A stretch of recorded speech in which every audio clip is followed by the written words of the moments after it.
ونستعينه ونستغفره ونؤمن به ونتوكل عليه ونعوذ بالله من شرور أنفسنا ومن سيئات أعمالنا من يهده الله فلا مضل له ومن يضلل فلا هادي له وأشهد أن لا إله إلا الله وحده لا شريك له وأشهد أن محمدا عبده ورسوله.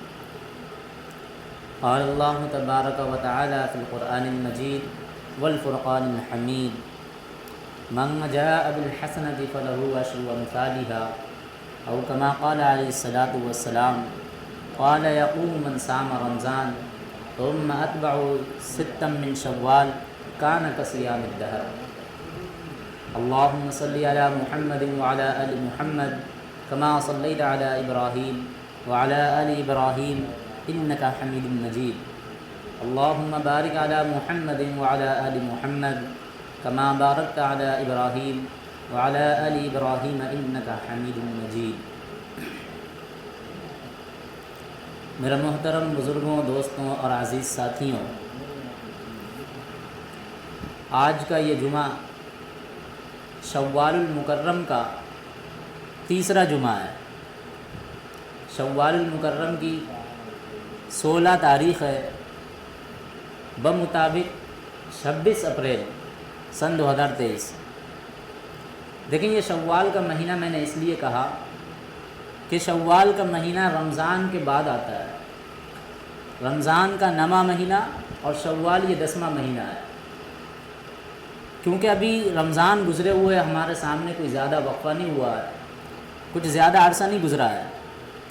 آج یہ تیسرا جمعہ ہے، لیکن جب ہم اپنی حالتیں دیکھتے ہیں اور ہم اپنے اعمال دیکھتے ہیں تو اس سے ہمیں صاف ظاہر ہوتا ہے کہ ایسا لگتا ہے کہ رمضان جو ہے 1 سال ہو گیا گزرے ہوئے، رمضان 6 مہینے ہو گئے گزرے ہوئے۔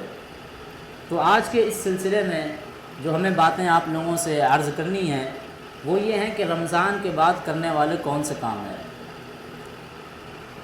تو ابھی جو میں نے آپ لوگوں کے سامنے جو آیت کریمہ پڑھی ہے اور جو احادیث کریمہ پڑھی ہے، تو سب سے پہلا ہمیں عید کے بعد جو کام کرنا ہے وہ یہ ہے کہ شوال کے 6 روزے رکھنا ہے۔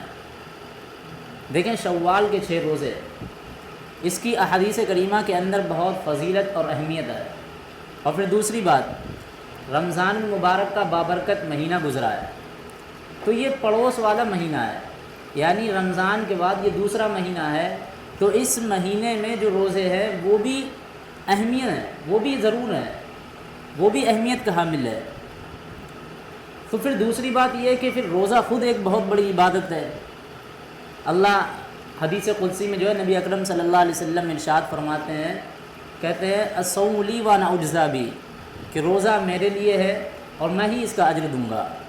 یعنی کیا مطلب کہ روزہ میرے لیے ہے، بندے نے جو روزہ رکھا ہے وہ میرے لیے ہے اور اس کا اجر میں ہی دوں گا۔ تمام نیکیوں کا اجر فرشتے دیتے ہیں، لیکن روزہ ایک ایسی عبادت ہے جس کا اجر اللہ تبارک و تعالیٰ خود دے رہے ہیں۔ اب سوچیں اس سے بڑی کیا اور چیز ہو سکتی ہے کہ روزے کا اجر اللہ خود دے رہے ہیں۔ یہ تو میں سمجھتا ہوں ایسے ہی ہے جیسے اگر کوئی مجھ سے کہہ دے کہ تم وہاں فتح گڑھ تک چلے جاؤ اور جتنی بھی چیزیں آئیں گی راستے میں وہ سب تمہاری ملکیت میں ہے، اور اگر کوئی ایک متعین ثواب کر دے کہ یار یہاں سے یہاں تک جانا ہے اور ایک چیز تمہیں راستے میں ملے گی وہ تمہاری ملکیت میں ہو جائے گی، تو اب آپ مجھے بتائیں کہ متعین ثواب زیادہ اچھا ہے یا غیر متعین؟ تو ہمیں تو خوشی ہونی چاہیے کہ اللہ تبارک و تعالیٰ بے حد حساب دے رہا ہو، کتنا ہمیں اس کا اجر دیں گے وہ بھی نہیں ہم کو معلوم ہے، روزے جیسی ایک عبادت پر۔ اور پھر دوسری چیز کہ یہ روزہ جو ہے احادیث کریمہ کے اندر بتایا گیا ہے، جیسا کہ ابھی پڑھا میں نے، حضرت ابو ایوب انصاری رضی اللہ عنہ بیان کرتے ہیں کہ رسول اللہ صلی اللہ علیہ وسلم نے ارشاد فرمایا کہ شوال کے جو روزے 6 رکھے اور رمضان کے روزے رکھے، کان کصیام الدہر، اس نے پورے سال روزے رکھے۔ اب آپ خود دیکھیں کہ اللہ تبارک و تعالیٰ کیسے آپ لوگوں کے اوپر کرم نوازی کر رہا ہے کہ نبی اکرم صلی اللہ علیہ وسلم کے منہ مبارک سے نکلوا دیا کہ جس نے جو ہے رمضان کے پورے روزے رکھے اور شوال کے 6 روزے رکھے، کانا کا صیام الدہر، اس نے پورے سال روزے رکھے۔ اب آپ کو یہ بھی مرتبہ حاصل ہو گیا کہ کم کام ہے اور زیادہ دام ہے، کم جو ہے محنت ہے اور زیادہ اس کا اجر ہے، یہ آپ کو حاصل ہو گیا۔ تو شوال کے 6 روزے یہ جو ہے ہمیں عید کے بعد رکھ لینی چاہیے۔ اور آپ جانتے ہوں گے کہ پہلی امتوں کو جو روزے ملے تھے وہ ان کو ٹکڑوں میں ملے تھے۔ ہر مہینے ان کے یہاں 3 دن روزے رکھے جاتے تھے، جسے ہم لوگ ایام 20 کہتے ہیں، چاند کی راتوں میں 13، 14 اور 15 یہ 3 روزے ہوا کرتے تھے۔ تو سال میں کتنے مہینے ہیں؟ 12 یا 36، تو ان کے یہاں 36 روزے ہو گئے۔ تو ایک نیکی جو قرآن کا اصول ہے، اللہ رب العزت کا اصول ہے، من جاء بالحسنۃ فلہ عشر امثالہا، ابھی میں نے جو آپ لوگوں کے سامنے آیت پڑھی ہے اس کا اصول یہ ہے کہ جو ایک نیکی کرتا ہے اللہ اس کو 10 گنا بڑھا کر لکھ دیتے ہیں، فرشتے جو ہے اس نیکی کو 10 گنا کے برابر لکھ دیتے ہیں۔ تو پچھلی امتوں کو جو روزے ملے وہ ہر مہینے ان کو 3 دن اس طرح سے روزے رکھے تو ان کے 12 یا 36 روزے پہنچتے ہیں، اور ہم لوگوں کو اکٹھا رمضان کے 30 یا 29 روزے ملے۔ اب اچھا اس میں بھی لوگ جو ہے بڑے کنفیوز ہو جاتے ہیں، کہتے ہیں کہ 29 روزے ہیں تو 29 کا ثواب ملے گا، 30 روزے ہیں تو 30 کا ثواب ملے گا۔ ایسا نہیں ہے، بلکہ اللہ جو ہے ہماری نیتوں کو دیکھتے ہیں، اور فقہاء کرام کے یہاں ہے کہ چاہے چاند 29 کا ہو چاہے 30 کا ہو، آپ کو ثواب 30 کا ہی ملے گا۔ جیسے احادیث کریمہ کے اندر بہت سی جگہوں پہ آتا ہے کہ جو ہے بندہ جو ہے تہجد کی اگر نیت کر کے شام کو لیٹتا ہے، رات میں سوتا ہے، اور اگر کسی وجہ سے اس کی آنکھ نہیں کھلتی ہے تو وہ اسے تہجد پڑھنے کا اس کو ثواب ملتا ہے۔ تو اسی طریقے سے آپ لوگوں کو پتہ ہے ایک چھوٹی سی مشہور حدیث ہے، انما الاعمال بالنیات، کہ سارے کے سارے اعمال کا دار و مدار نیتوں پر ہے۔ تو چاہے چاند 29 کا ہو 30 کا ہو، ثواب 30 کا ملے گا۔ تو میں جو بات عرض کر رہا تھا وہ یہ کر رہا تھا کہ ان کے ہاں اس طرح 12 یا 36 ہیں اور ہمارے یہاں 30 روزے ہوئے۔ اب ہم ان کا کیسے مقابلہ کر لیں گے؟ وہ تو ہم سے روزوں میں زیادہ ہوتے چلے جا رہے ہیں۔ ہمارے یہاں 30 روزے، ان کے یہاں 36، تو ان کو ڈبل ثواب مل رہا ہے، ان کو 360 دنوں کا ثواب مل رہا، اور یہاں ہمیں کہاں مل رہا؟ 12 یا 36 ان کے یہاں پہنچتے ہیں۔ تو اب آپ جو ہے دیکھیں اللہ تبارک و تعالیٰ نے آپ کے اوپر کیسی جو ہے مہربانی کری اور کیسی جو ہے کرم نوازی کری کہ نبی اکرم صلی اللہ علیہ وسلم کے جو ہے منہ سے نکلوا دیا، ثم اتبعوا ستا من شوال، جس نے جو ہے شوال کے بھی 6 روزے رکھے، کان کصیام الدہر، تو اس نے جو ہے پورے سال کے روزے رکھے، یہ نکلوا دیا۔ اب آپ دیکھیں ایک نیکی 10 کے برابر ہے، تو ہم نے جو یہ 30 روزے رکھے یہ کتنے ہو گئے؟ 300 نیکیاں ہو گئیں، اور ادھر جو ہم نے 6 روزے رکھے 2 مہینے کے، کل ملا کر کے 360 ہو گئے۔ اور دن کتنے ہوتے ہیں اسلامی سال کے؟ 360 ہی ہوتے ہیں، 365 دن شمسی سال ہوتے ہیں، قمری سال 360 ہوتے ہیں، تو ہمیں پورے سال روزے رکھنے کا ثواب مل رہا ہے۔ تو جو شخص اگر یہ 6 روزے رکھ لے گا شوال کے، اس کو پورے سال روزے رکھنے کا ثواب ملے گا۔ یہ اللہ تبارک و تعالیٰ نے آپ کے اوپر اتنی بڑی کرم نوازی کری ہے، تو میں یہی کہوں گا کہ جو ہے آپ ان روزوں کو نہ چھوڑیں، بلکہ شوال کے یہ روزے رکھ لیں۔ یہ بظاہر یہ نفلی روزے ہیں، لیکن یہ رمضان کے قریب ہیں، رمضان کے پڑوس والے یہ روزے ہیں۔ دیکھیں آپ جب رمضان میں ایک نیکی کرتے ہیں تو آپ کو کیسے ثواب ملتا ہے؟ فرض کے برابر ہی تو ثواب ملتا ہے۔ تو یہ بھی رمضان کے بغل میں ہے، اس کی بھی جو ہے اہمیت ہے، ان روزوں کی بھی اہمیت ہے۔ تو عزیز ساتھیوں، میرا جو کہنے کا مطلب ہے وہ یہ ہے کہ شوال کے 6 روزے رکھنا ہے، اور اس کے بعد جو اہم کام کرنا ہے وہ یہ ہے کہ جس طرح ہم نے رمضان کا اپنا مبارک مہینہ گزارا تھا اسی طرح سے ہم باقی غیر رمضان کو بھی گزاریں۔ اب ہم دیکھتے ہیں کہ ایسا لگتا ہے کہ رمضان جب سے رمضان کا چاند غروب ہوا ہے اور عید کا چاند طلوع ہوا ہے تو پتہ ہی نہیں لگتا ہے کہ اب جو ہمارے نمازی تھے وہ کہاں چلے گئے۔ رمضان میں ہم نے اتنی عبادتیں کر لیں، ہم نے اپنی عبادتوں سے رات دن اس کو مسخر کر لیا، اپنی عبادتوں سے ریاضتوں سے اپنے دنوں کو مزین کر لیا تھا، لیکن آج وہ کیا ہوا؟ آج جیسے یہ چاند نکلا ہے اور ایسا سمجھیے کہ اب ایسا لگتا ہے کہ اب اعلان کروانا پڑے گا۔ کسی نے صحیح کہا تھا کہ جو ہے اب مسجد میں اعلان کروا دو کہ جو ہمارے نمازی حضرات ہیں وہ کہیں گم ہو گئے ہیں، وہ جب رمضان تھا تو خوب نمازیں پڑھتے تھے، اب بھی انہیں بتانے جا کے کہ مسجد وہیں ہے، آپ لوگ جو ہے برائے مہربانی پھر سے دوبارہ نماز پڑھنے آ جائے۔ یہ کسی نے بات کہی تھی، تو یہ ہم لوگوں کے رویے دیکھتے ہوئے بات کہی تھی، اور حقیقت یہی ہے کہ ابھی رمضان گزرے ہوئے کچھ زیادہ عرصہ نہیں ہوا ہے، لیکن ہمارے جو اثرات ہیں ہمارے جو ہے اثرات جو ہمیں بتا رہے ہیں وہ ایسے ہی لگتا ہے کہ اب رمضان گزرے ہوئے آدھا سال ہو گیا ہے، ایسے ہی لگتا ہے۔ تو عزیز ساتھیوں، ایک بات سمجھ لو خوب اچھی طریقے سے، وہ یہ ہے کہ دیکھو جس طرح رمضان کے 3 عشرے تھے، ایسے ہی زندگی کے ہمارے بھی 3 عشرے ہیں۔ پہلا عشرہ رمضان کا تھا رحمت کا، اسی طرح ہمارا بھی پہلا حصہ جو ہے وہ بچپن کا ہوتا ہے، بچپن میں رحمت ہی رحمت ہوتی ہے۔ اسی طرح رمضان کا پہلا عشرہ ہی رحمت ہے۔ بچپن میں کیا ہوتا ہے، بچے کو کوئی مارتا نہیں ہے، وہ کہتا ہے یار چھوڑ دو، کاہے کے لیے مار رہا ہے، یہ بچہ ہے، پھر کہتے ہیں چھوڑ دو ابھی بچہ ہے۔ اسی طرح پہلا عشرہ رمضان کا رحمت کا ہوتا ہے، اسی طرح یہ ہمارا بچپنا بھی رحمت ہوتا ہے۔ پھر اس کے بعد جب دوسرا عشرہ ہوتا ہے رمضان کا، وہ مغفرت کا ہوتا ہے۔ تو دوسرا عشرہ جو دوسرا حصہ ہمارا ہے وہ جوانی کا ہے، اور جب مغفرت ہوتی ہے تو وہ گناہ کر کے ہوتی ہے۔ تو جوانی میں ہم سے بہت زیادہ گناہ ہوتے ہیں، بہت زیادہ ہم معصیات میں ڈوبتے ہیں، اور بہت طرح طرح کے خیالات آتے ہیں۔ تو عزیز ساتھیوں، ہونا یہ چاہیے کہ ہم نوجوانوں کو ہر وقت اپنے گناہوں سے توبہ کرنا چاہیے، کیونکہ یہ ہمارا جو ہے مغفرت کا حصہ ہے۔ اس میں مغفرت نہیں ہوگی پھر کب ہوگی؟ اسی طرح رمضان کا تیسرا جو عشرہ ہوتا ہے وہ خلاصی کا ہوتا ہے، جہنم سے آزادی کا ہوتا ہے۔ تو جو ہمارا ایک زندگی کا آخری حصہ ہوتا ہے جسے ہم لوگ بڑھاپا کہتے ہیں، جو جہاں سے نوجوانی ختم ہوتی ہے اور بڑھاپا شروع ہوتا ہے، ایسے ہی رمضان کا یہ آخری عشرہ ہے جہنم سے خلاصی کا، ایسے ہی ہمارا بڑھاپا ہے اپنی آخرت بنانے کا، کہ اپنی آخرت سے ہمیں بھی جہنم سے خلاصی کا پروانہ مل جائے، کیونکہ اب زندگی گزر گئی ہے۔ جس طرح رمضان کے پورے عشرے گزر گئے ہیں، اب پتہ نہیں ہے کہ یہ زندگی بھی ہماری کب گزر جائے۔ تو عزیز ساتھیوں، اس کی ہمیں فکر کرنا ہے، اور جو جب ہمیں آخری عشرہ آتا ہے، یعنی ہم جب آخری زندگی کے ایام پہ ہم جب کھڑے ہوتے ہیں، تو ہمیں یہ سوچ لینا چاہیے کہ رمضان کا عشرہ جس طرح گزر گیا، ہماری بھی زندگی گزر جائے گی۔ اب ہمیں بھی جو ہے اللہ کی خوب عبادتیں کر لینی چاہیے، رب کی رحمتوں کو ہمیں بھی لوٹ لینا چاہیے۔ دن وہی ہیں، اور ایسے میں ہمیں فکر مند رہنا چاہیے کہ اب ہم اپنی زبان سے جو ہے اگر کوئی چیز نکالیں تو وہ جو ہے تلاوت کلام اللہ کی ہماری تلاوت ہو، ذکر و اذکار ہو، نیکی کی دعوت ہو، اور نیکی کی طرف لوگوں کو بلانے کی جو ہے فکر ہو، ایسی باتیں ہونی چاہیے۔ اب جائیداد یا پراپرٹی یا کام دھندا، ان تمام باتوں سے اپنے آپ کو بیزار رکھنا چاہیے، اور اللہ کی آخرت کی فکر میں جو ہے لگ جانا چاہیے۔ یہ آخری حصہ ہوتا ہے، یہ ہمیں بتانے کے لیے آتا ہے۔ جب ہم رمضان سے سبق سیکھیں گے تو ہمیں کئی سبق سیکھنے کو ملتے ہیں، لیکن اتنا ہونا چاہیے کہ ہمارے پاس دماغ لگانے کا، ذہن لگانے کا آخر میں وہ ہے بھی یا نہیں ہے حصہ۔ تو عزیز ساتھیوں، کہنے کا مقصد یہ ہے کہ جس طرح ہم نے رمضان میں عبادتیں کری ہیں، غیر رمضان میں بھی ہم ان عبادتوں کو برقرار رکھیں۔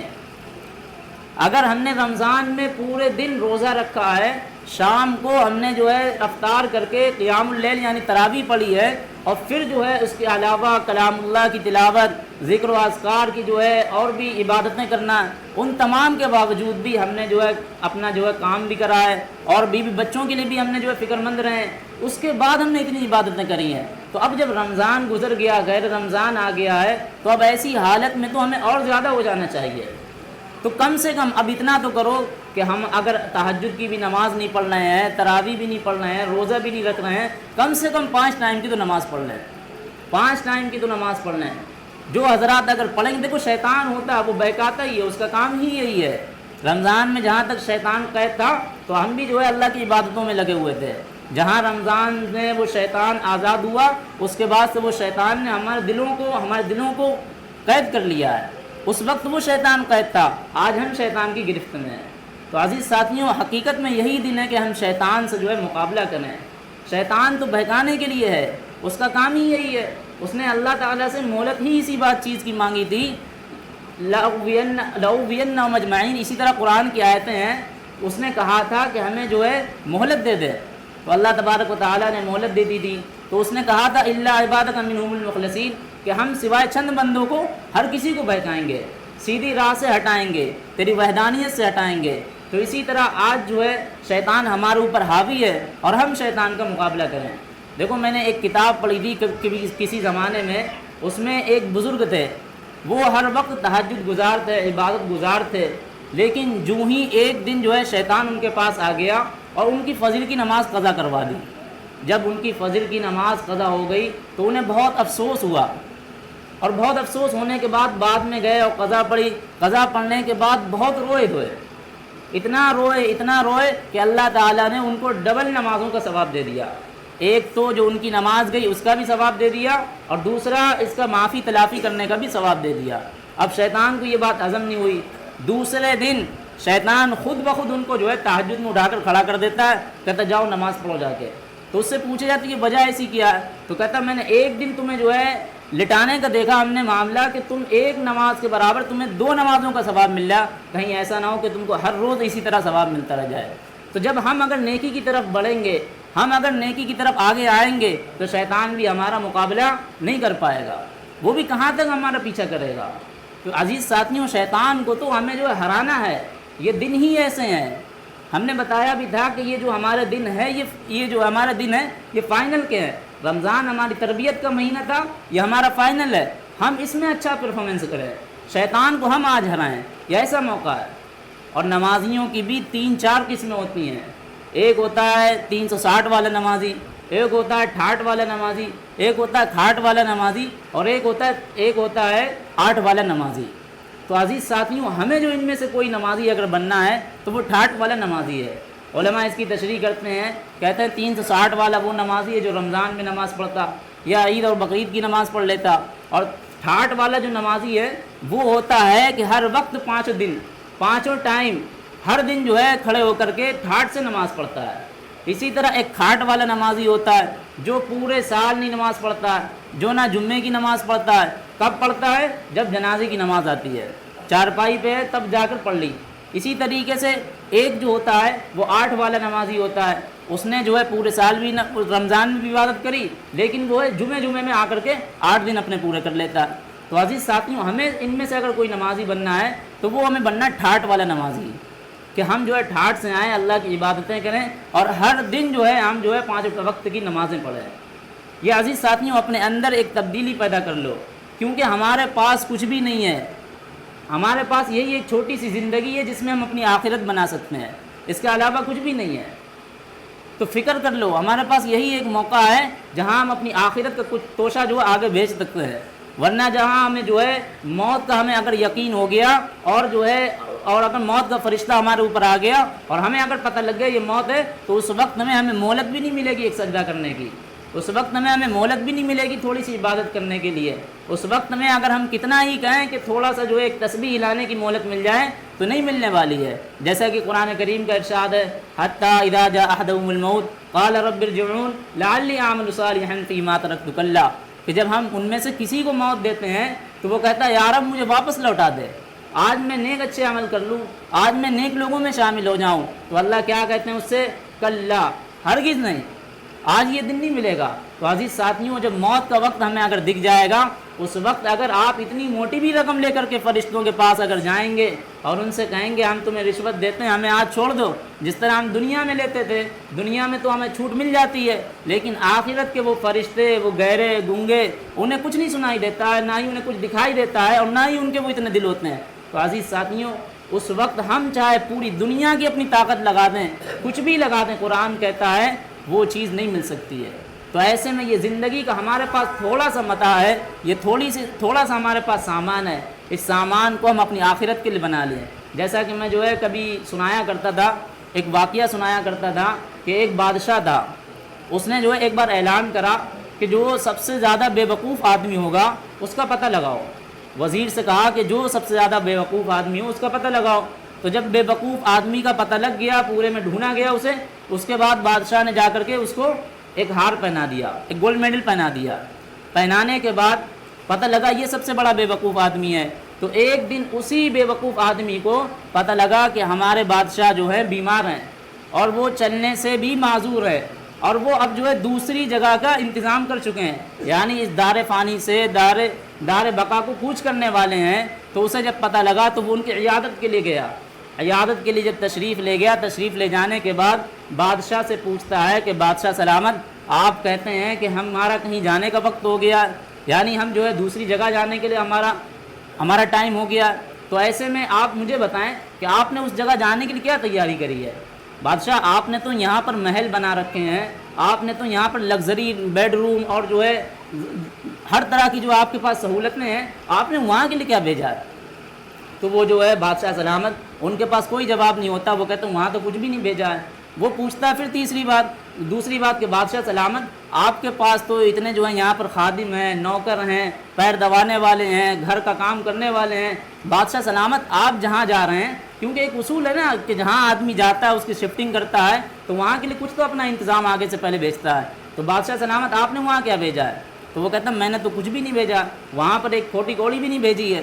تو بادشاہ سلامت پھر پوچھتا ہے تیسرا سوال کہ آپ جہاں جا رہے ہیں وہاں کے لیے کیا تیاری کری ہے؟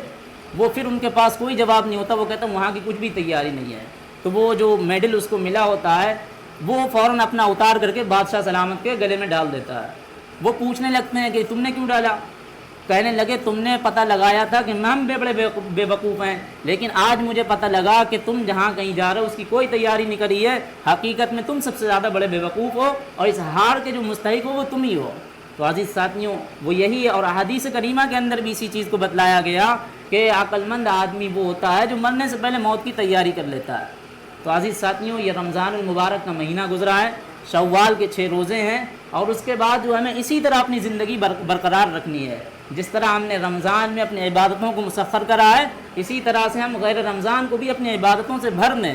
آج ایسی کیا وجہ ہو گئی ہے کہ مسجد جو ہے بالکل خالی پڑی رہتی ہے، ایک نمازی بھی نہیں ملتا ہے صبح فجر میں جو ہے اپنی جماعت پوری کرنے کے لیے، اور کہاں رمضان میں جو ہے پیر رکھنے کے لیے بھی جگہ نہیں ملتی ہے۔ تو جو رمضان میں ہمارے کام تھے ہم اسے برقرار رکھیں، صدقہ خیرات ہم رمضان میں کر رہے تھے اور غیر رمضان میں بھی ہم برقرار رکھیں۔